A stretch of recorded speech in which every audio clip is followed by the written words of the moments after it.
Soften your speech. Master polite English expressions. Hello, language learners. Today, we're diving into an important topic: using softening phrases in English to express politeness and tact. Understanding how to soften your language can make a big difference in your English conversations, especially when discussing likes and dislikes. Let's get started. First things first, what are softening phrases? Simply put, they're expressions we use to make our speech less direct, more polite, and tactful. They are especially useful when we want to disagree, criticize, or express our dislikes to avoid sounding too harsh or offensive.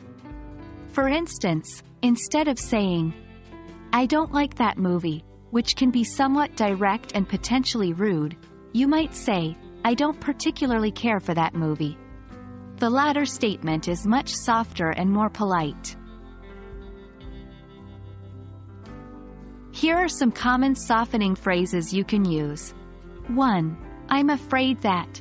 2. I'm not so sure if that. 3. I don't particularly care for. 4. I'd rather. 5. I have a slight preference for. 6. It's not exactly my favorite. Let's see these phrases in action. 1. I'm afraid I don't like seafood. 2. I'm not so sure I agree with your point. 3. I don't particularly care for action movies.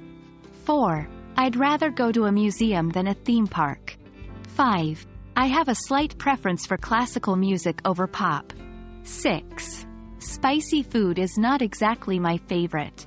Each of these examples expresses a preference or a dislike, but does so in a gentle, tactful way. Like with any new language skill, practice is key. Try to incorporate these softening phrases into your everyday English conversations. You can also practice by writing down sentences with these phrases about your own likes and dislikes. Here's a quick exercise. Imagine you're at a dinner party and you're served a dish you don't like. How would you use a softening phrase to express this? A possible answer could be, "I'm afraid I don't particularly care for Brussels sprouts, but thank you." And there you have it. Softening phrases can be incredibly useful for making your English sound more polite, especially when expressing likes and dislikes. Remember, practice makes perfect, so don't be afraid to use these phrases in your daily English conversations. I hope this video has been helpful, and I'm looking forward to seeing you in the next one. Happy learning!